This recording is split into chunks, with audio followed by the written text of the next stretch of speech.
Hello दोस्तों, आपके सामने फिर एक नए टॉपिक के साथ उपस्थित हुआ हूँ। तो दोस्तों अच्छे से समझना है, वाच्य का टॉपिक है। और वाच्य का टॉपिक कब समझ में आएगा आप लोगों को? जब आपको क्रिया अच्छे से समझ में आ गई होगी, क्योंकि पूरा का पूरा जो वाच्य है बेटा क्रिया के ऊपर निर्भर करता है। यदि आपको पता है सकर्मक क्रिया क्या होती है, आकर्मक क्रिया क्या होती है, और नहीं पता तो कोई दिक्कत नहीं है, थोड़ा बहुत हम यही देख लेंगे वाच्य के साथ साथ में। ऐसा नहीं है कि वाच्य क्रिया समझी नहीं है, क्रिया मुझे आती नहीं है तो वाच्य कैसे समझ में आएगा। दिमाग पे जोर नहीं डालना है।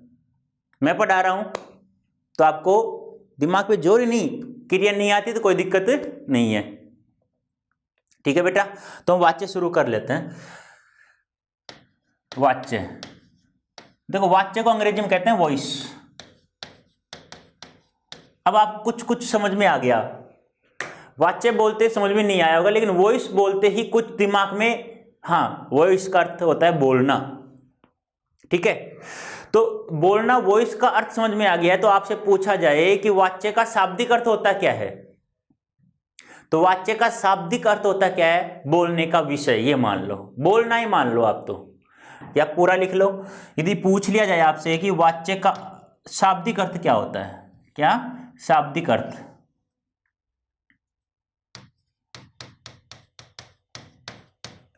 शाब्दिक अर्थ तो क्या होता है? बोलने का विषय, बोलने का विषय। ये वॉइस इसीलिए लिखा मैंने कि आपको समझ में आ जाए कि इसका शाब्दिक अर्थ क्या होता है। वॉइस का अर्थ क्या होता है? बोलना। ठीक है, अब आपसे पूछा जाए, क्वेश्चन आ गया कि वाच्य का प्रभाव किस पर पड़ता है? क्रिया पर पड़ता है, कर्म पर पड़ता है, कर्ता पर पड़ता है? सीधा सा क्वेश्चन आ गया कि वाच्य का प्रभाव पड़ता है, बताओ। जैसे आ गया वाच्य का प्रभाव, और ऐसे डैश डैश दे दिया इस प्रकार से, वाच्य का प्रभाव पड़ता है। बताओ, कर्ता पे पड़ता है, कर्म पे पड़ता है, क्रिया पे पड़ता है? तो ध्यान रखना बेटा, वाच्य का प्रभाव किस पर पड़ता है? क्रिया पर पड़ता है। किस पर पड़ता है? क्रिया पर पड़ता है। दो क्वेश्चन हमारे सामने यहां हो गए हैं। कौन कौन सा? पूछा जाए वाच्य का शाब्दिक अर्थ होता क्या है? वाच्य का शाब्दिक अर्थ है तो क्या होता है? बोलने का विषय। वाच्य का प्रभाव किस पर पड़ता है? वाच्य का प्रभाव क्रिया पर पड़ता है। ठीक है, अब वाच्य कहते किसे हैं? वाच्य कहते किसे हैं? तो ध्यान से सुनना बेटा, बहुत इंपॉर्टेंट बात है कि वाक्य में क्रिया के जिस रूप से, वाक्य में क्रिया के जिस रूप से यह पता चले कि क्रिया का लिंग वचन, क्रिया का लिंग वचन एवं पुरुष, वाक्य का क्रिया का लिंग वचन एवं पुरुष किसके अनुसार? कर्ता के अनुसार है, कर्म के अनुसार है, या भाव के अनुसार है? क्या कहा मैंने कि वाक्य में क्रिया के जिस रूप से यह पता चले कि क्रिया का लिंग वचन पुरुष कर्ता के अनुसार हो रहा है, कर्ता के लिंग वचन पुरुष के अनुसार है, या वचन के लिंग वचन पुरुष के अनुसार है, या भाव के लिंग वचन पुरुष के अनुसार है, यह पता चल जाए तो वह क्या कहलाता है? वाच्य कहलाता है। समझ में आया? अभी समझेंगे। जैसे कि परिभाषा क्या होगी बेटा इसकी? क्या कहा मैंने कि वाक्य में क्रिया के, वाक्य में क्रिया के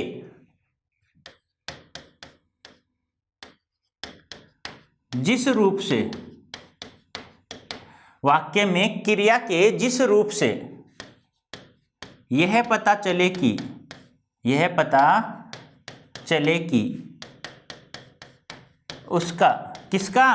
क्रिया का, उसका लिंग वचन एवं पुरुष किसके अनुसार हो रहा है? कर्ता के अनुसार है, कर्म के अनुसार है, या भाव के अनुसार है, तो उसे क्या कहा जाता है? वाच्य कहा जाता है। तो वाक्य में क्रिया के जिस रूप से यह पता चले कि उसका लिंग, वचन एवं पुरुष किसके अनुसार, किसके अनुसार, किसके अनुसार, क्या तो क्या होगा वो? कर्ता के लिंग, वचन, पुरुष के अनुसार, या कर्म के लिंग अनुसार, या भाव के अनुसार, यानी कि किसके अनुसार हो रहा है, वह क्या कहलाता है बेटा? वह कहलाता है वाच्य। तो ध्यान देना, मैंने क्या कहा? क्रिया के, क्या कहा मैंने? क्रिया के जिस रूप से यह पता चले, क्रिया के जिस रूप से यह पता चले कि उसका लिंग, वचन, किसका? क्रिया का, उसका लिंग, वचन एवं पुरुष, लिंग, वचन एवं पुरुष, क्रिया के जिस रूप से यह पता चले कि उसके, किसका? क्रिया का लिंग, वचन एवं पुरुष का प्रयोग किसके अनुसार हो रहा है? क्रिया के कर्ता के अनुसार हुआ है, कर्म के अनुसार हुआ है, भाव के अनुसार हुआ है, किसके अनुसार हुआ है? वह क्या कहलाता है? वाच्य कहलाता है। समझ में आ गया? तो हमें यही ध्यान रखना है कि वाक्य में किसके अनुसार बेटा? क्रिया के जिस रूप से यह पता चले, क्या?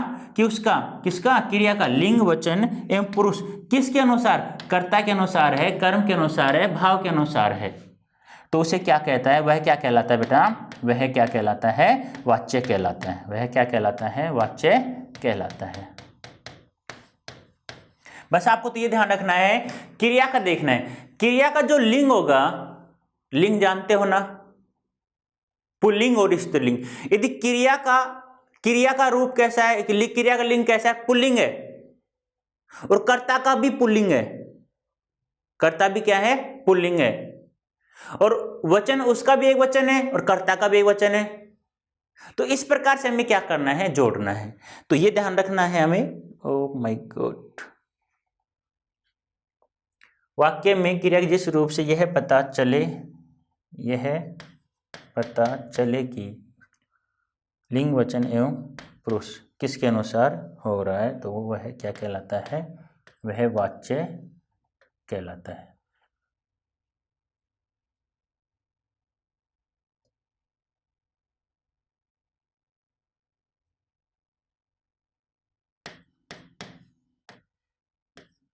ठीक है बेटा, वह क्या कहलाता है? वह वाच्य कहलाता है। जैसे कि हम बात करें, जैसे पहला वाक्य लिख रहा हूं, सीता गाना गाती है। ध्यान से समझना बेटा, अच्छे से समझना इसको। यहां समझ में आ गया तो आपका वाच्य समझ में आ जाएगा बिल्कुल। जैसे देखो, यहां क्या है? सीता, सीता स्त्रीलिंग है, पुल्लिंग है? सीता स्त्रीलिंग है। और गाती है, तो ये भी क्या है? स्त्रीलिंग है। गाता है पुल्लिंग होता है, तो सीता स्त्रीलिंग, ये भी स्त्रीलिंग। वैसे ही मान लो सीता एक वचन है, बहुवचन है, एक वचन है, यह भी क्या है? गाते होता तो बहुवचन होता, तो गाती है तो मतलब क्या है? ये भी एक वचन है। सीता क्या है? सीता कौन है? सीता किसी अन्य के बारे में कह रहे हैं, तो क्या है? ये अन्य पुरुष है। यह भी क्या है? अन्य पुरुष है। ठीक है। गाना क्या है? पुल्लिंग है, लेकिन ये तो दिक्कत होगी, ये पुल्लिंग, ये स्त्रीलिंग, मतलब मेल नहीं खा रहा कर्म से, तो ये क्या है? कर्म है, और ये क्या है? सीता है। एक कर्ता है, ये कर्म और ये क्रिया है। तो कर्म के अनुसार होता तो कर्म होता। वो बाद में बात करेंगे वाच्य कितने प्रकार का होता है। मैंने इतना ही कहा है, कर्ता, कर्म और भाव। आपको कर्म पता है ना? कर्म क्या होता है? कर्म किसे कहते हैं? कर्ता जिसे चाहता है उसे क्या कहा जाता है? कर्म कहा जाता है। ठीक है, अभी बात कर लेते हैं, पहले इसको समझा देता हूं मैं। तो नंबर एक वाक्य तो क्या है? सीता गाना गाती है। किसके अनुसार हो रहा है? कर्ता के अनुसार। किसके अनुसार हो रहा है? कर्ता के अनुसार।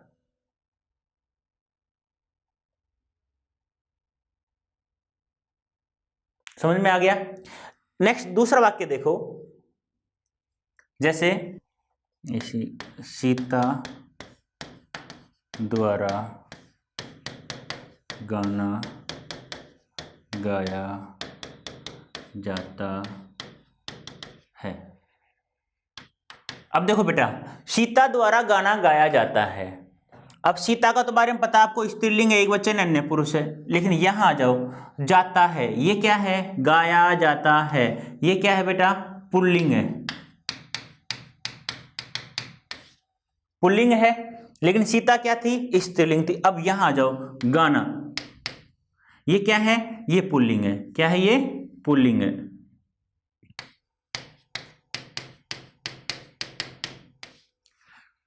ये क्या है? स्त्रीलिंग है।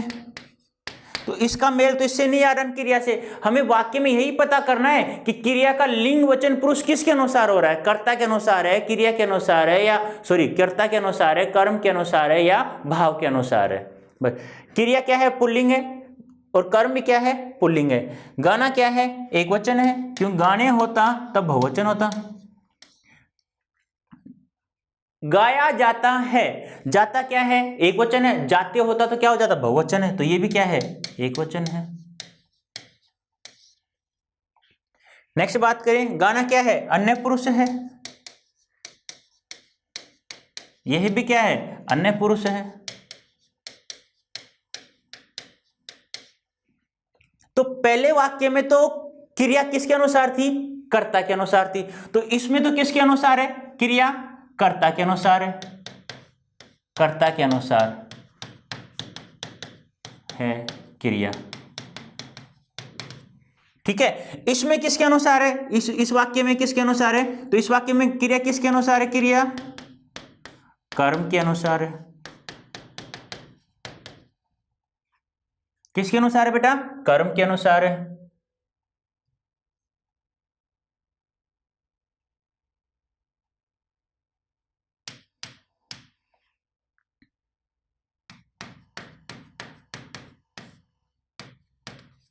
ठीक है।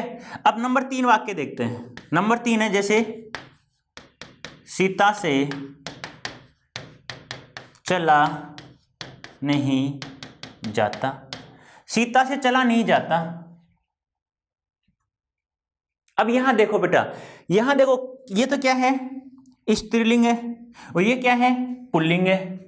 काम नहीं बन रहा, कर्म है ही नहीं इसमें, कर्म है ही नहीं इसमें। इसका मतलब क्या है? देखो, आप कहते हो कि मुझसे याद ही नहीं होता, मुझसे याद ही नहीं होता। तुम्हारे दिमाग में बैठा हुआ है, दिमाग में बैठा भाव है आपका, क्या है? कि मुझसे याद ही नहीं होता, मुझसे चला ही नहीं जाता, मुझसे खाया ही नहीं जाता, मुझसे खेला ही नहीं जाता, मुझसे बोला ही नहीं जाता। इस प्रकार से वाक्य आ जाएं जिनमें असमर्थता का भाव प्रकट हो, यानी कार्य करने का असमर्थता का भाव प्रकट हो। अरे तुम्हारे पहले दिल में बैठा हुआ है क्या? कि मुझसे खाया नहीं जाता, मुझसे चला नहीं जाता, मुझसे उठा नहीं जाता, मुझसे बैठा नहीं जाता, मुझसे सोया नहीं जाता। इसका मतलब क्या है? आप कहते हो ना सर याद ही नहीं होता, मुझसे याद ही नहीं होता। इसका मतलब क्या हुआ? तुम्हारे पहले से बैठा हुआ है मन में क्या? कि मुझसे कार्य होगा ही नहीं तो मैं कैसे कर सकता हूं। अरे आपको पता है कि मुझसे चला ही नहीं जाता। अरे आप कोशिश तो करो कम से कम। मैं तो नौकरी, मुझे पता नहीं मिलेगी नहीं मिलेगी, मुझसे पढ़ाई नहीं जाएगा। अरे पहले आप मेहनत तो करो कम से कम, फिर नौकरी तो अपने आप मिलेगी। कभी कोशिश करना बेटा, कम से कम 8 से 12 घंटे पढ़ना एक दिन में, तो दिल से ऐसे आवाज आएगी, खुशी सी नजर आएगी अपने को, अपना चेहरा ऑटोमेटिक खुशी सा नजर आएगा, खुशी झलकेगी अपने चेहरे पे। और जो बच्चा अच्छे से रोजाना 8 से 10 घंटा 12 घंटे पढ़ता है, और कभी मान लो बाई चांस 2 घंटे पढ़ता है ना, तो अंदर से एक आवाज आती है, गुस्सा आता है खुद के ऊपर। तो एक भाव नहीं हो, अपना एक पॉजिटिव थिंकिंग होनी चाहिए, मतलब पॉजिटिव सोच होनी चाहिए हमारी, नेगेटिव सोच नहीं रखनी हमें कि ऐसा होगा या नहीं होगा। अरे होगा या नहीं होगा छोड़ो, उससे कोशिश तो करो कम से कम। आपसे खाया नहीं जाता, लेकिन खाने की कोशिश तो करो कम से कम, वो बाद की बात है। चला नहीं जाता, अरे कोशिश तो करो कम से कम। अब इसके दिमाग में बैठा हुआ सीता से क्या? कि मुझसे चला नहीं जाता, मुझसे खाया नहीं जाता। अब सीता से क्या हो रहा है? सीता से चला नहीं जाता। भाव है इसका, इसके दिल में पहले से बैठा हुआ है। अरे भाव, मन कहां से उठता है? दिमाग में बैठा हुआ है पहले से ही। ये क्या है? हमारे भाव है। आप कहते हो आपसे मित्रता करके बहुत अच्छा लगा, ये क्या है आपका? ये भाव है आपका। मुझसे खाया नहीं जाता, ये क्या है आपका? ये भाव है आपका। तो यहां किसके अनुसार क्रिया हो रही है इस वाक्य में? इस वाक्य में जो क्रिया है किसके अनुसार है बेटा? क्रिया भाव के अनुसार है।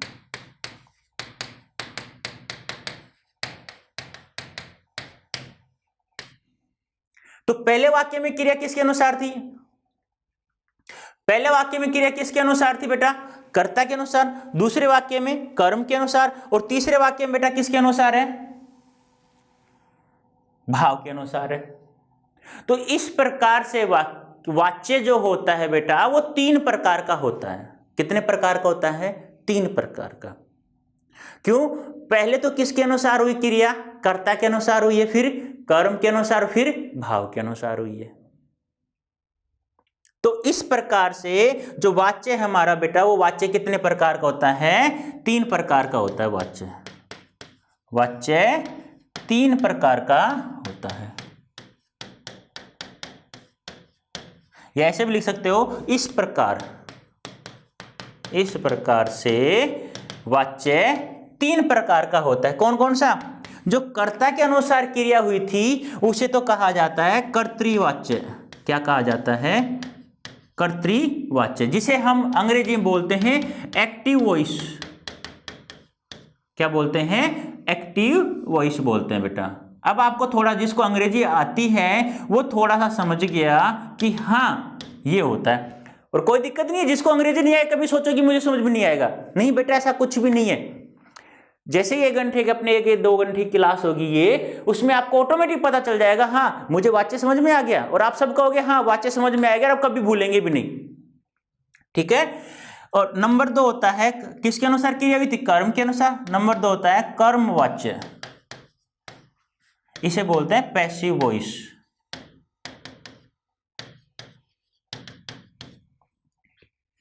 और नंबर 3 की क्रिया किसके अनुसार हुई थी बेटा? भाव के अनुसार। तो तीसरा क्या हो जाएगा? भाव।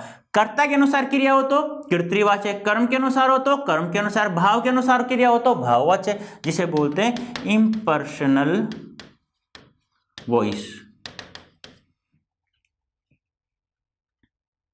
ठीक है।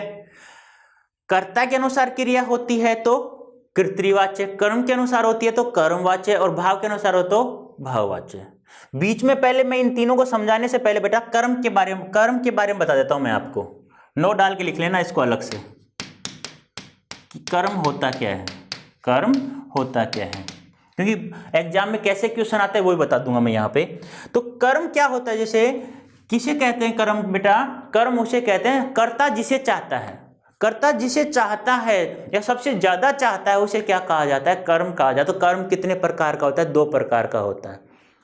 देखो, कर्ता जिसे चाहता है, कर्ता जिसे चाहता है, कर्ता जिसे चाहता है उसे क्या कहा जाता है? उसे कर्म कहा जाता है। और कर्म कितने प्रकार का होता है बेटा? कर्म 2 प्रकार का होता है। कर्म कितने प्रकार का होता है? कर्म 2 प्रकार का होता है।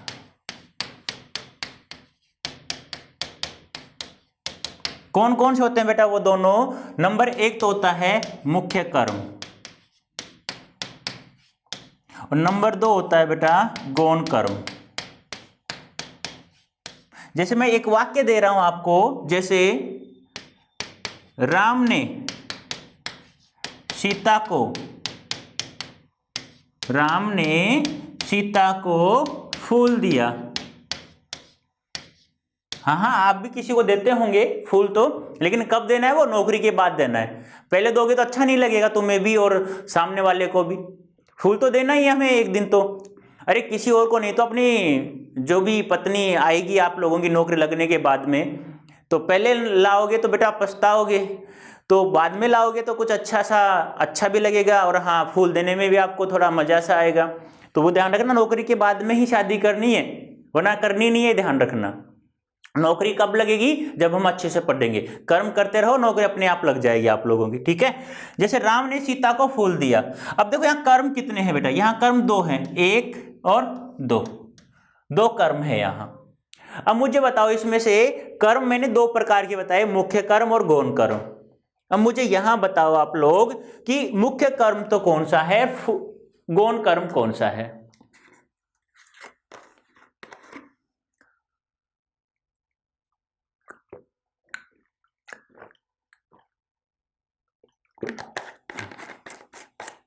बताओ बेटा। अब बहुत सारे बच्चों ने क्या सोचा कि सीता को फूल दे रहा है तो सीता ही मुख्य कर्म होगी। अरे राम की पत्नी सीता, तो सीता को दे मुख्य कर्म सीता होगी। नहीं बेटा, यहां संबंध नहीं जोड़ना है आप लोगों को, यहां संबंध नहीं चलेगा वाक्य में। आपको यहां क्या करना है, एक बात ध्यान रखना, जो क्रिया के नजदीक रहता है ना वो हमेशा मुख्य कर्म होता है। या यहां क्या है, सीता गौण कर्म है, सीता क्या है, गौण कर्म। और गौण कर्म को क्या कहा जाता है बेटा, सजीव कर्म कहा जाता है। यदि मैं पहले यहां बता देता कि मुख्य कर्म को गौण कर्म कहा जाता है, सॉरी मुख्य कर्म को निर्जीव कर्म कहा जाता है, तो आप लोग यहां बता देते। अब कोई दिक्कत नहीं आएगी। मुख्य कर्म क्या होता है बेटा, निर्जीव कर्म होता है। क्या होता है, निर्जीव कर्म होता है। और जो गौण कर्म होता है बेटा वह क्या होता है, सजीव कर्म होता है। देखो कितना अच्छा क्वेश्चन है, बहुत अच्छा क्वेश्चन है बेटा। यदि आपसे पूछ लिया जाता है तो दिक्कत आ जाएगी आप लोगों को। अब दिक्कत नहीं आएगी, क्यों, क्योंकि मुख्य कर्म को क्या कहा जाता है, निर्जीव, और गौण कर्म को क्या कहा जाता है, सजीव कर्म कहा जाता है। तो गौण कर्म, मुख्य कर्म क्या होगा, फूल, और मुख्य को क्या कहा जाता है, बताओ मुझे, निर्जीव कर्म कहा जाता है। क्या कहा जाता है, निर्जीव कर्म कहा जाता है। ठीक है बेटा। अब देखो ध्यान से, पता कैसे करेंगे, तो ध्यान रखना, जो मुख्य कर्म होता है वह क्रिया के नजदीक रहता है, क्रिया के पास या नजदीक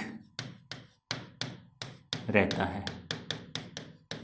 और जो सजीव कर्म या गौण कर्म होता है वह क्रिया से दूर रहता है, क्रिया से दूर रहता है।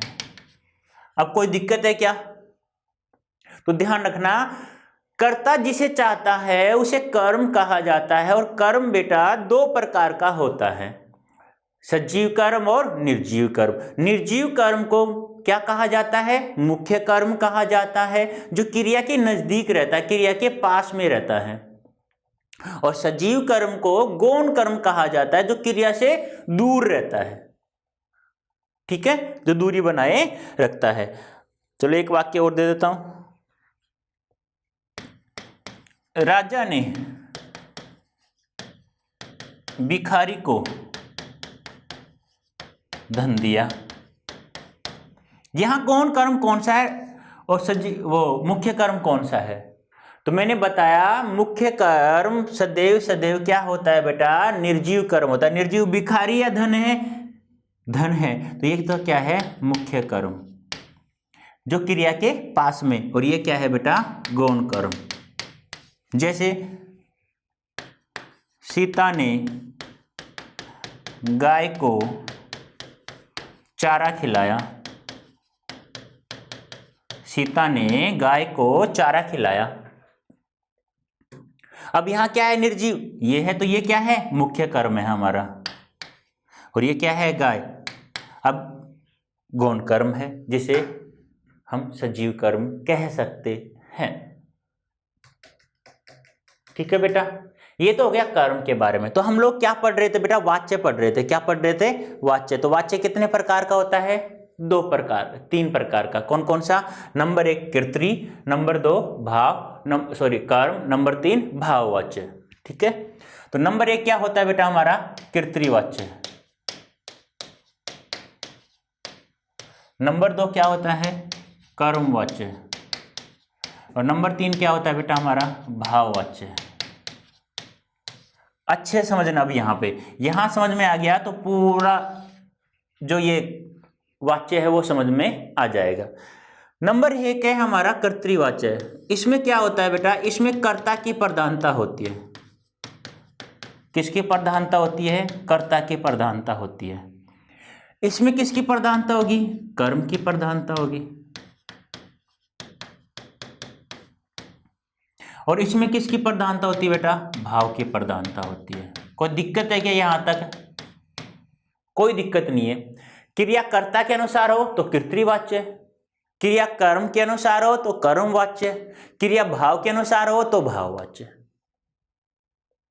ठीक है, नेक्स्ट, कर्तृवाच्य में कर्म गौण रहता है। कर्म क्या रहता है?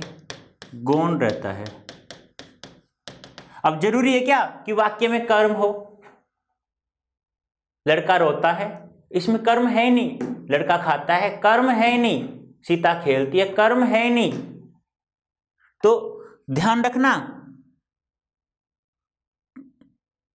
कर्म क्या रहता है? गौण। यदि हो तो, यदि हो तो, यदि वाक्य में कर्म है तो कृत्रिवाच्य में कर्म क्या रहता है? गौण रहता है। और इसमें क्या रहेगा? इसमें कर्ता गौण रहता है।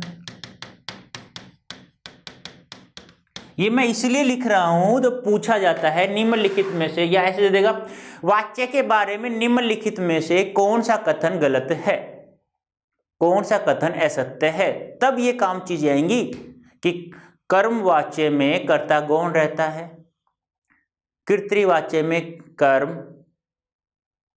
गौण रहता है, और भाववाच्य में कृत्रि, कर्ता और कर्म दोनों गौण रहते हैं। क्या तीनों बातें सत्य हैं क्या? हाँ बेटा, ये तीनों बातें सत्य हैं।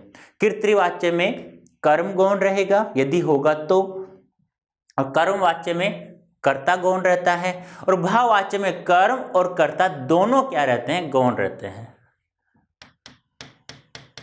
कर्ता व कर्म दोनों गौण रहते हैं। ठीक है। कृत्रिवाच्य में बेटा क्रिया सकर्मक भी हो सकती है। कृत्रिवाच्य में क्रिया सकर्मक व अकर्मक, सकर्मक भी हो सकती है और अकर्मक भी हो सकती है। तो ध्यान रखना, क्रिया सकर्मक भी हो सकती है और अकर्मक भी हो सकती है। तो क्रिया, कृत्रिवाच्य में क्रिया सकर्मक या अकर्मक दोनों में से कोई एक होती है, दोनों होती हैं, ये ध्यान रखना। तो क्रिया सकर्मक भी हो सकती है और अकर्मक भी, ऐसे लिख लो बेटा, क्रिया सकर्मक भी हो सकती है और अकर्मक भी हो सकती है। ये ध्यान रखना बेटा, इंपॉर्टेंट बात ये, क्रिया कृत्रिवाच्य में सकर्मक भी हो सकती है और अकर्मक भी हो सकती है, लेकिन कर्मवाच्य में क्रिया केवल कैसी होती है बेटा? सकर्मक होती है।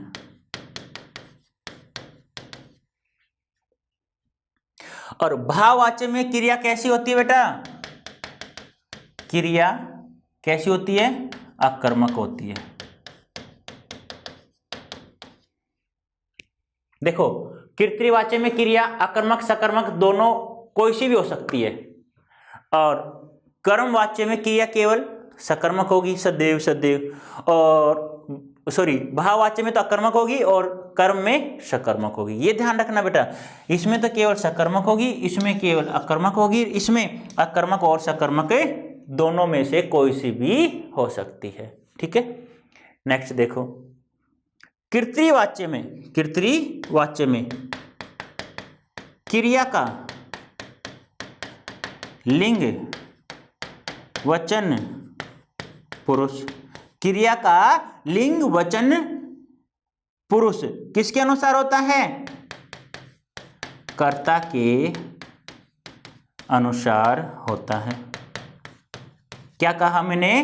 क्रिया का लिंग वचन एवं पुरुष कर्ता के लिंग वचन एवं पुरुष के अनुसार होती है। लिख सकते हो तो लिख भी सकते हो, या वैसे भी रहने दो, कर्ता के अनुसार होता है, लिख लो, ऐसा करो कहीं दिक्कत हो जाए तुम लोगों को। कर्ता के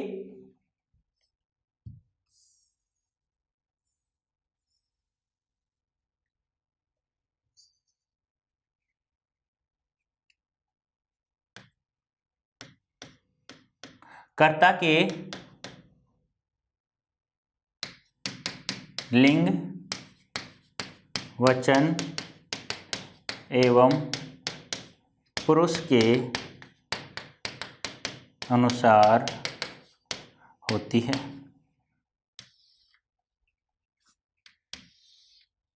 ठीक है, नंबर 4 क्या है कि क्रिया का कर्तृवाच्य में क्रिया का लिंग वचन एवं पुरुष कर्ता के लिंग वचन एवं पुरुष के अनुसार होती है।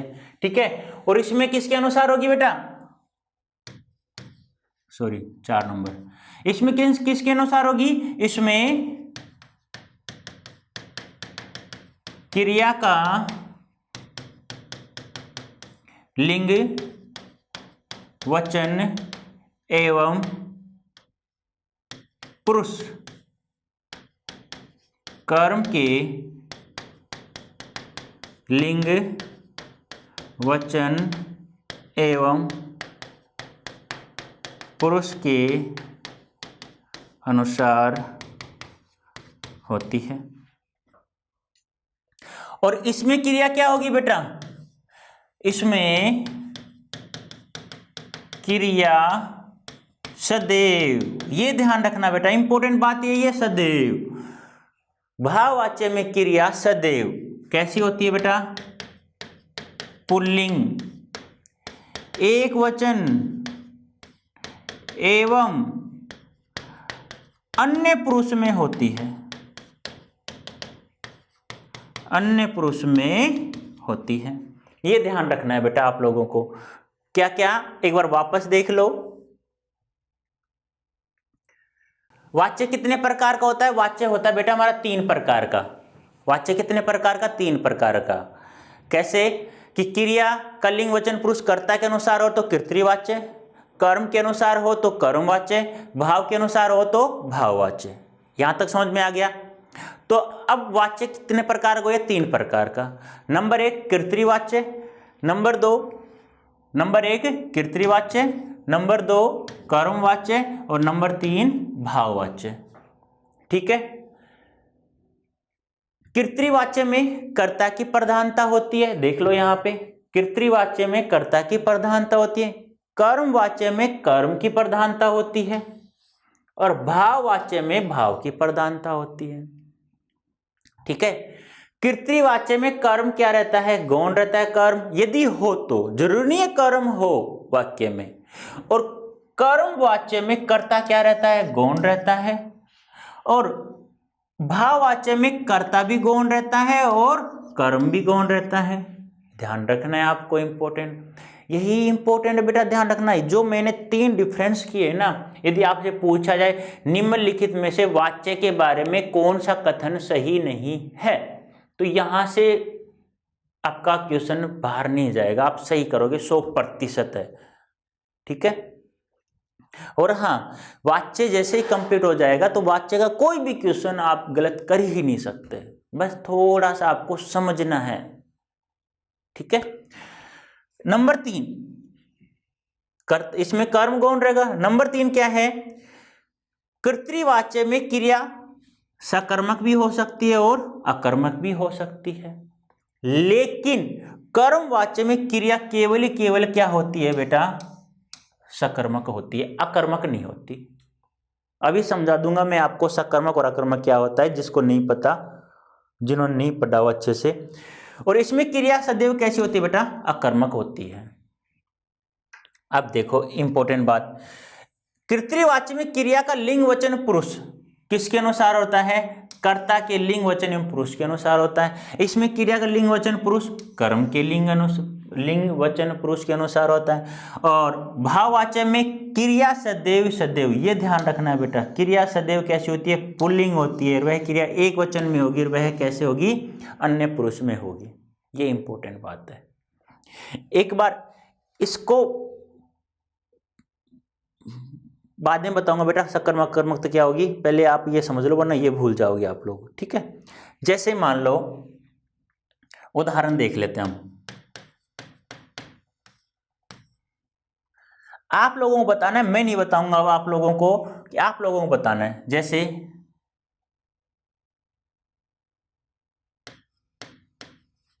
राधा खाना खाती है।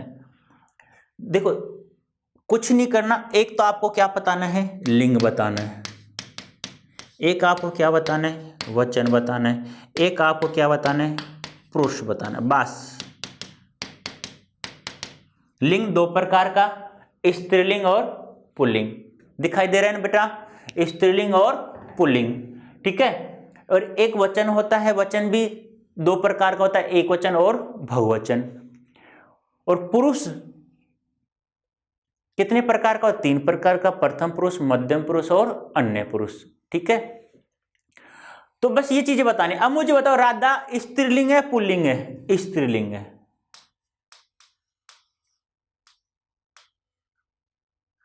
खाना पुल्लिंग है। खाती है क्या है? स्त्रीलिंग है। खाता होता तो पुल्लिंग हो जाता। तो देखो, राधा स्त्रीलिंग है, खाती भी स्त्रीलिंग है। समझ में आ रहा है? तो अब इससे तो मेल खा नहीं रहा। ये क्या है? कर्म है हमारा। अब ये पुल्लिंग है, ये स्त्रीलिंग है, मतलब इससे मेल नहीं खा रहा। मतलब क्या होगा वो, अब यही पता चल गया इसका। तो ये क्या है? कर्ता है, ये क्या है? कर्म है, और ये क्या है? क्रिया। ये क्या है बेटा? कर्ता, ये क्या है? कर्म, ये क्या है? क्रिया।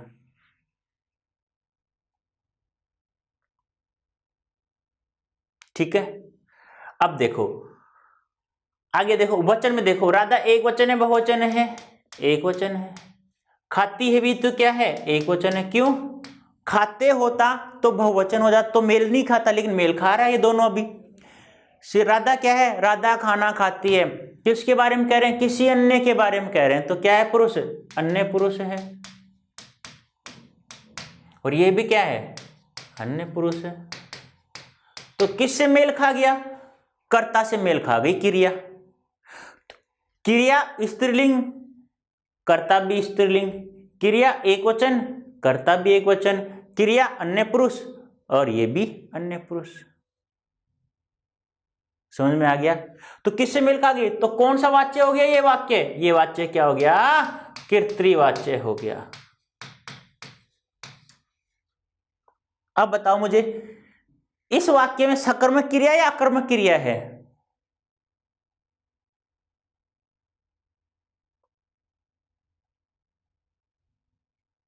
बताओ जल्दी से।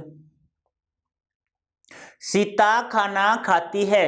अरे ध्यान रखना, सीधी सी बात है कि क्रिया किसी के द्वारा होती है तो वह सकर्मक होती है, सदैव ही सदैव। अब खाना खा रही है कौन? राधा। तो क्या क्रिया नहीं कर रही है? ऐसे उठा रही है, ऐसे चबा रही है, खा रही है, इस प्रकार से करते हैं हम। तो क्या है? भी हाथ कार्य कर रहा है, मुंह भी कार्य कर रहा है, चबाने का, हाथ उठाने का, मुंह में डाल रहा है खाना। तो ये क्या है? क्रिया हो रहा है। नहीं समझ में आए तो क्रिया कैसी है बेटा? क्रिया कैसी है? सकर्मक क्रिया है। यदि नहीं समझ में आए आपको क्रिया सकर्मक है अकर्मक है, तो ध्यान रखना बेटा, यही समझा देता हूं 1 मिनट में। 2 मिनट का काम है क्रिया सकर्मक का अकर्मक का बस। यदि मान लो किसी भी वाक्य में क्रिया है, ठीक, हमें पता करना है, तो ठीक है, एक तो आपको ध्यान रखना होगा किसी के द्वारा, पॉइंट ही बता रहा हूं, सीधी सीधी बात है, किसी के द्वारा यदि कार्य किया जाता है तो वहां सकर्मक क्रिया होती है। जैसे राम आम खाता है, क्रिया हो रही है ना, इसके द्वारा हो रही है। नंबर दो सबसे इंपॉर्टेंट, वाक्य में जो क्रिया होती है ना, क्रिया से प्रश्न करते हैं। किस से क्रिया से प्रश्न करेंगे? 3 तरीके से। किससे? क्या, किसे,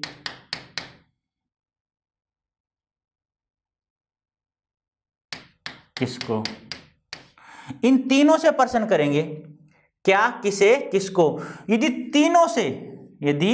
तीनों से जो उत्तर है किसमें आए, हाम में, तो क्रिया क्या होगी, सकर्मक होगी। ध्यान रखना, जैसे जैसे ध्यान रखना इंपॉर्टेंट, जैसे अभी मैंने लिखा राम आम खाता है, अब क्रिया क्या है, खाता। क्या कर रहा है, प्रश्न कर रहा हूं, क्या कर रहा है, तो क्या कहेंगे, खा रहा है।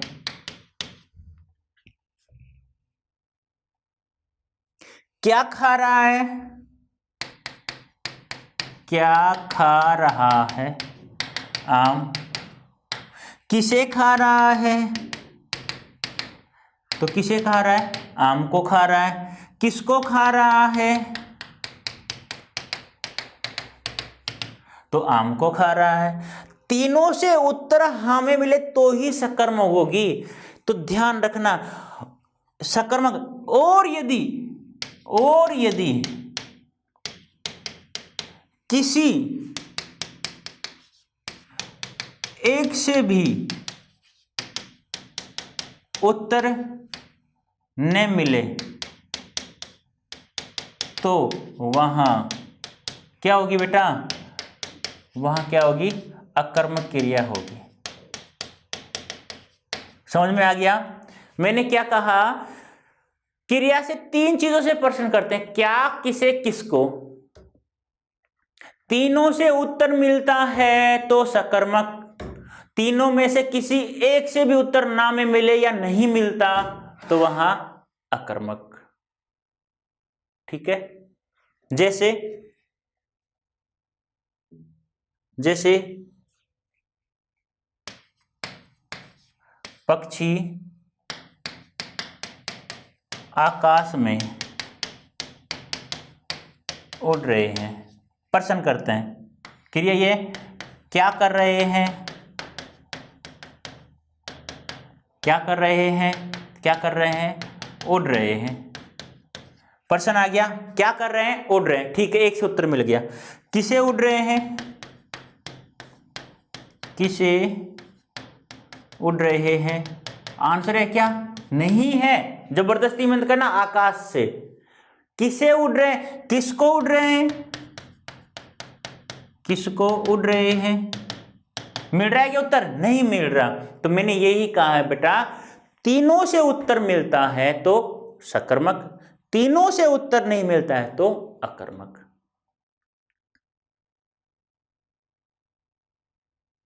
नेक्स्ट देखो, जैसे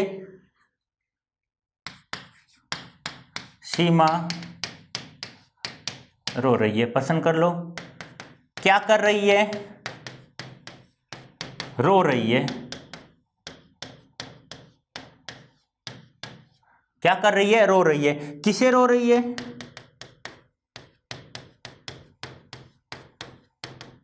आंसर मिल रहा है क्या, नहीं मिल रहा। किसको रो रही है, आंसर मिल रहा है क्या, नहीं मिल रहा, तो क्या होगा, अकर्मक। और देखो नंबर 2 हो गया, नंबर 2 हो गया। पहला तो क्या बताया मैंने, किसी के द्वारा कार्य किया जाता है तो वहां सकर्मक क्रिया होती है। ठीक है, दूसरा लिखा क्रिया से प्रश्न करेंगे। ठीक है, नंबर 3 ध्यान रखना, स्वाभाविक रूप से, स्वाभाविक, या देखो लिखना तो नहीं चाहिए मुझे अंग्रेजी में शब्द, लेकिन फिर भी लिख देता हूं मैं क्योंकि आपको समझना है। स्वाभाविक रूप से, या ऐसे लिख लो आप, ऑटोमेटिक, स्वाभाविक रूप से होने वाली क्रियाओं में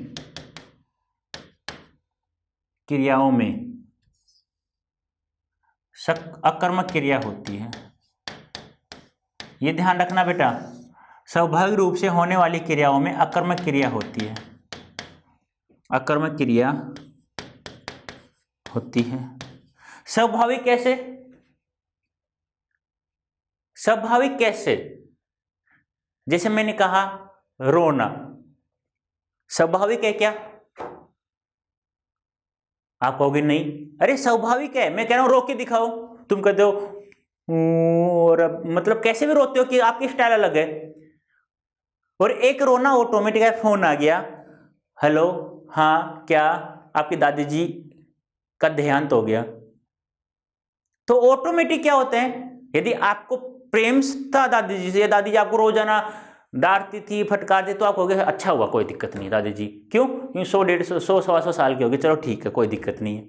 लेकिन बेटा जिससे प्रेम होता है ना, या मान लो कहीं हम चले जाएं, किसी बैठे हुए हैं और वहां लोग रो रहे हैं दो चार, हम उन्हें देखते ही है ना ऑटोमेटिक हमारे क्या होते हैं, आंसू आने, स्वाभाविक है ये चीजें। जैसे मैं लिख देता हूं यहां पे, जैसे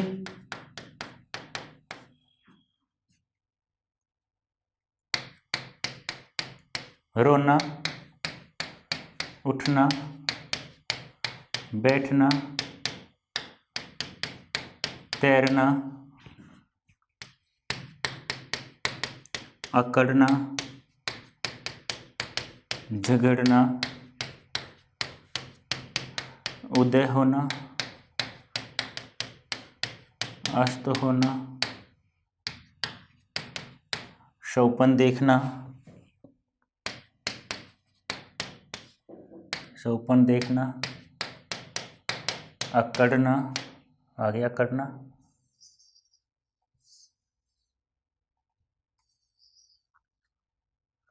उठना बैठना, अस्त होना, तैरना, आ गया चरना,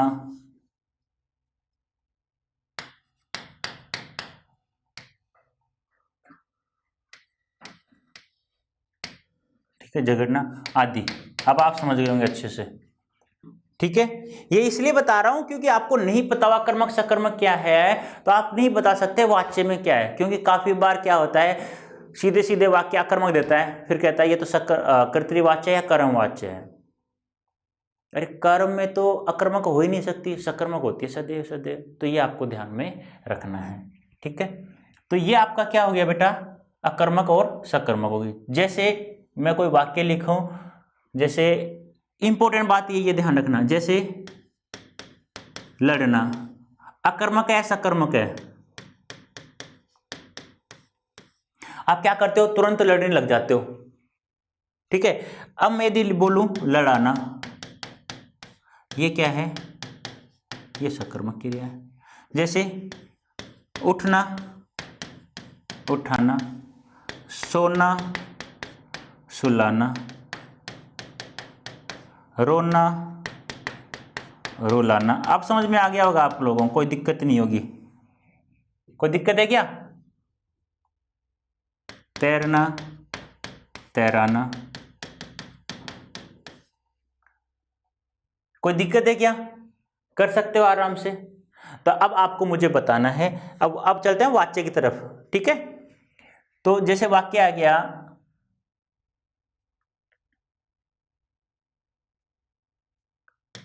माँ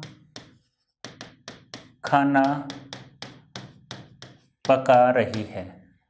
तो देखना माँ स्त्रीलिंग है पुल्लिंग है, आप लोगों को कितनी चीजें बतानी है, 3 चीजें। एक तो क्या बताना है आपको, लिंग बताना है, एक क्या बताना है आपको, वचन बताना है, एक आपको क्या बताना है, पुरुष बताना है। ये 3 चीजें बतानी है। तो माँ स्त्रीलिंग है पुल्लिंग है, स्त्रीलिंग है। एक वचन है बहुवचन है, एक वचन है। पुरुष है अन्य पुरुष है, क्या है, मध्यम पुरुष है, अन्य पुरुष है, ठीक है।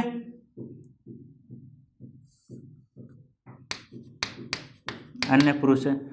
अब देखो पका रही है, स्त्रीलिंग है पुल्लिंग है, स्त्रीलिंग है। एक वचन है बहुवचन है, एक वचन है, क्यों, बहुवचन होता क्या होता, रहे होता। अन्य पुरुष है, या क्या है, अन्य पुरुष है। तो इस प्रकार से किसके अनुसार हो रही है, कर्ता के अनुसार हो रही है। खाना क्या है, पुल्लिंग है, तो ये क्या है, पुल्लिंग है, इससे मेल खाता ही नहीं है, तो क्या हो गया, ये कर्तृवाच्य हो गया। तो अब हम एक एक को पढ़ते हैं अलग से, ठीक है।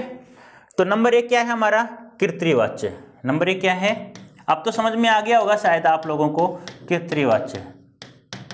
तो कर्तृवाच्य में किसकी प्रधानता होती है, कर्ता की प्रधानता होती है। इसमें कर्ता की प्रधानता होती है। इसमें क्या होती है? कर्ता की प्रधानता होती है और इसमें क्रिया का लिंग, वचन एवं पुरुष कर्ता के लिंग, वचन एवं पुरुष के अनुसार होती है। ठीक है बेटा। और इसमें क्रिया आकर्मक भी हो सकती है और सकर्मक भी। ठीक है बेटा। दो चीजें हैं, एक तो ध्यान रखना कर्ता की प्रधानता होती है, दूसरे ध्यान रखना क्रिया का जो लिंग, वचन एवं पुरुष है, क्रिया का लिंग, वचन एवं पुरुष किसके अनुसार? कर्ता के लिंग, वचन, पुरुष के अनुसार होगा। और तीसरी बात, इसमें क्रिया आकर्मक भी हो सकती है और सकर्मक भी हो सकती है। जैसे बालक हंस रहा है, बालक हंस रहा है। पहले तो ये बताओ एक क्रिया आकर्मक है या सकर्मक है? बालक हंस रहा है आकर्मक है। ठीक है, इसका मतलब हो गया कि यहां क्या नहीं हो सकता? कर्मवाच्य तो हो ही नहीं सकता। क्यों? क्या आ गई? क्रिया क्या आ गई? आकर्मक क्रिया आ गई। यहां दो चीजें हो सकती हैं, क्या तो भाववाच्य होगा या कर्तृवाच्य होगा।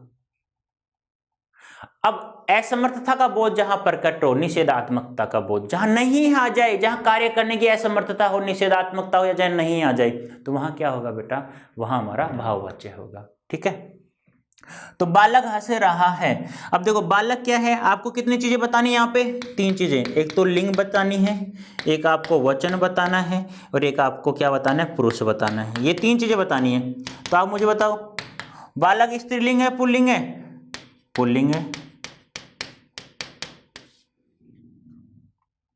हंस रहा है, हंस रही है, रही होता स्त्रीलिंग होता तो क्या ये? पुल्लिंग है। ये भी एक वचन है बहुवचन है? बालक, बालकों, बालकें बहुवचन होता है, लेकिन बालक क्या है? एक वचन है बेटा।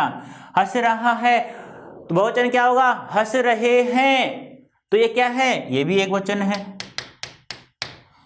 बालक क्या है? बालक रो रहा है, कौन है? आप जानते हो कि नहीं जानते? किसी अन्य के बारे में कह रहे हैं हम, तो ये भी क्या है? अन्य पुरुष है। और ये भी क्या है? अन्य पुरुष है। कोई दिक्कत है क्या? अरे बोलो, कोई दिक्कत है तो नहीं? तो और देख लेते हैं। जैसे रोहन कपड़े साफ कर रहा है। पहले तो मुझे ये बताओ, ये क्रिया कौन सी है? आकर्मक है या सकर्मक है? रोहन कपड़े साफ कर रहा है, बताओ जल्दी से। रोहन कपड़े साफ कर रहा है।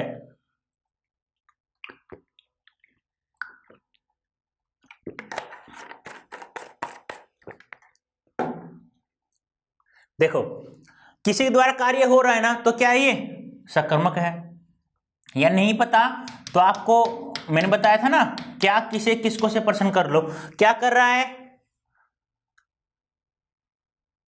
साफ कर रहा है। किसे साफ कर रहा है? कपड़े को। किसको साफ कर रहा है? कपड़े को साफ कर रहा है। तीनों से उत्तर मिल गया, सकर्मक हो गया। अब यहां हमें तीन चीजें बतानी है। क्या क्या? एक तो लिंग बताना है, एक वचन बताना है और एक क्या बताना है बेटा? पुरुष बताना है। तो बताओ मुझे, रोहन क्या है? स्त्रीलिंग है पुल्लिंग है? पुल्लिंग है। साफ कर रहा है, कपड़े क्या है? कर्म है इसमें। तो इसकी तो बात छोड़ी, तो फिलहाल तो पहले अपन देख लेते हैं कर्ता से मेल खाता हो तो क्या दिक्कत है हमें? कर रहा है, स्त्रीलिंग क्या होता है? कर रही है, रहा है, तो क्या होगा बेटा? पुल्लिंग होगा। क्या होगा?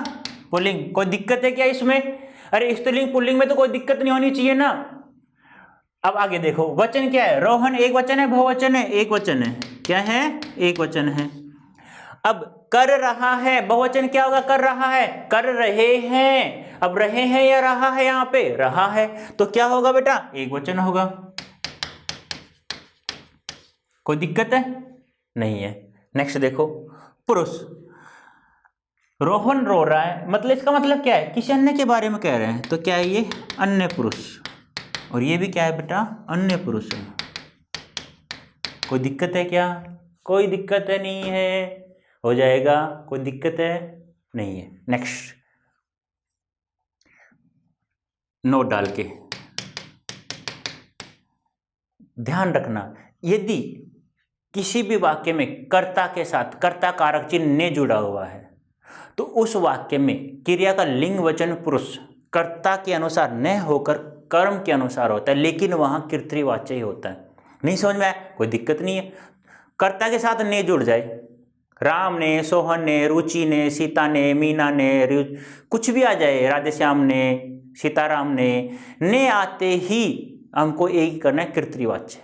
कर्म करना नहीं है। लेकिन ऐसे पूछ ले तो यदि कर्ता कारक के साथ ने कारक चिन्ह जुड़ा हुआ है तो वहां क्रिया किसके अनुसार होगी?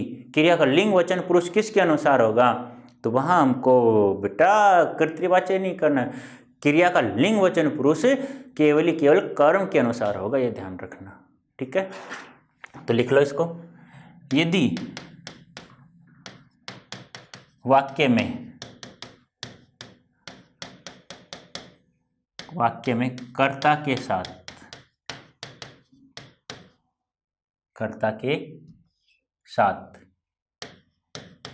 ने कारक चिन्ह जुड़ा हुआ है तो वहाँ क्रिया का लिंग वचन पुरुष कर्म के लिंग वचन एवं पुरुष के अनुसार होती है, लेकिन वहाँ कर्तृवाच्य ही होता है। क्या देखना है आपको? ट्रिक्स में लिख देता हूं यहां पे। कर्ता के साथ क्या जुड़ा हुआ है? ने, तो वहां क्या होगा? कर्तृवाच्य। लेकिन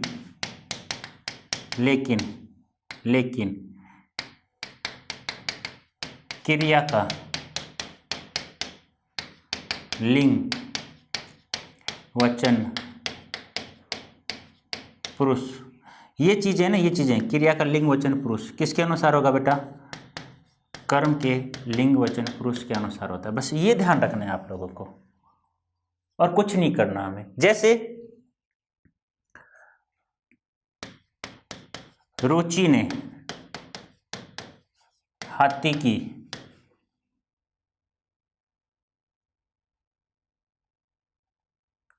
ऐसा करो, इसको बदल दो आप एक बार।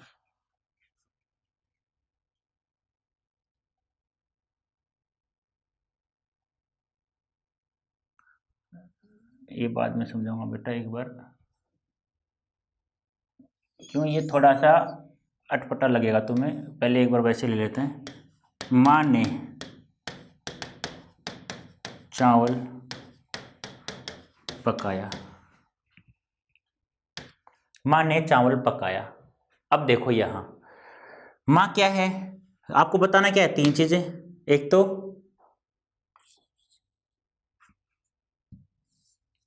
तो क्या बताना है आपको? लिंग। एक बताना है आपको वचन। एक बताना है आपको पुरुष। माँ क्या है? स्त्रीलिंग। पकाया क्या है? पुल्लिंग। ये दिक्कत हो गई। तो चावल क्या है? पुल्लिंग है, तो इसका मेल खा रहा है, इसका नहीं खा रहा। चावल क्या है? एक वचन है बहुवचन है? एक वचन है। और पकाया क्या है? एक वचन है। ठीक है। चावल अन्य पुरुष है, ये भी अन्य पुरुष है। ठीक है। किसके अनुसार हुआ? क्रियाकर्म के अनुसार है। लेकिन यहां क्या है बेटा? क्या है यहां पर? कर्तृवाचक कर्म। मैं बता चुका हूं, ने आते ही हमें कर्तृवाचक करना है बस। ओके। कोई दिक्कत है क्या यहां? कोई दिक्कत नहीं होनी चाहिए। ठीक है। सकर्मक क्रिया या कर्मक क्रिया है? किसी के द्वारा कार्य हो रहा है तो सकर्मक क्रिया है। यही ध्यान रखना ने आते ही। ठीक है। जैसे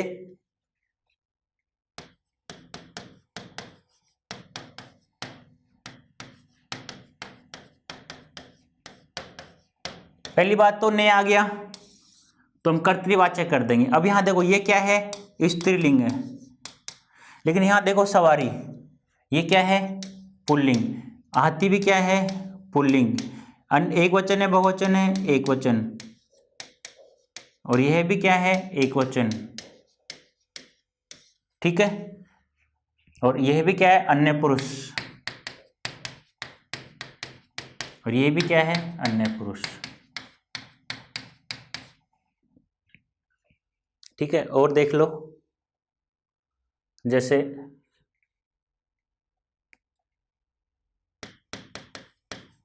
गर्वित ने कहानी पढ़ी। अब देखो, गर्वित क्या है? स्त्रीलिंग है पुल्लिंग है? पुल्लिंग है।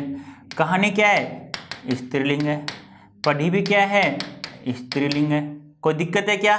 नहीं होनी चाहिए। पुल्लिंग स्त्रीलिंग स्त्रीलिंग, यहाँ कार्य बन रहा है। ये भी क्या है? एक वचन है। और यह भी क्या है? एक वचन है। यह क्या है? अन्य पुरुष है। यह भी क्या है? अन्य पुरुष है। कोई दिक्कत है क्या? कोई दिक्कत नहीं होनी चाहिए। ठीक है बेटा। तो ये तो ने जुड़ते ही क्रिया तो कर्म के अनुसार होगी, लेकिन वहां क्या माना जाता है? कर्तृवाच्य माना जाता है। अकर्मक है सकर्मक की क्रिया? सकर्मक क्रिया है, ध्यान रखना बेटा। ठीक है। नंबर 2, कर्तृवाच्य। कर्तृवाच्य कर्ता के बिना भी हो सकता है और कर्ता सहित भी हो सकता है। ध्यान रखना बेटा, ये इंपॉर्टेंट है। जैसे वहां शोर हो रहा है, जैसे दीपक खाना पका रहा है। अब मुझे यहां बताओ, क्रिया कौन कौन सी है? अकर्मक कहाँ है, सकर्मक कहाँ है? जल्दी से बताओ मुझे। अकर्मक तो कहाँ है? शोर, या ऐसे ले लो वहां शोर। देखो एक बात ध्यान रखना, मैं यहाँ वाक्य बदल रहा हूं। क्यों? क्योंकि मैंने अभी बताया था कि भाववाच्य में निषेधात्मक वाक्य होता है, मैं इसे निषेधात्मक बना रहा हूं। कभी तुम यहां भी गलती कर दो। वहां शोर नहीं हो रहा है, कोई दिक्कत नहीं है, वो सेम है, दोनों में सेम है। तो वहां शोर नहीं हो रहा है, तो यहां भी क्या है? कर्तृवाच्य है। क्रिया कौन सी है? तुम्हें पता है क्या कौन कर रहा है? किसी के द्वारा तो हो रहा है, मानता हूं, लेकिन पता है क्या? नहीं बता सकते आप लोग। यहां भी क्या है? दीपक कपड़े साफ, दीपक खाना पका रहा है। तो यहां देखो कर्ता के बिना, यहां कर्ता हमें नहीं पता, लेकिन यहां पता है हमें। तो यहां भी क्या है? कर्तृवाच्य है। जैसे अकर्मक क्रिया का बात करूं, जैसे बालक हंस रहा है। अब यहां क्रिया क्या है? अकर्मक क्रिया है, और यहाँ क्या, यहाँ क्या है, यहाँ सकर्मक है। ठीक है दोस्तों, ये तो हमारा क्या हो गया, तो ये भी देख लो एक बार, पुल्लिंग है स्त्रीलिंग है, पुल्लिंग है। हंसना भी क्या है, हंस रहा है, पुल्लिंग है। ठीक है,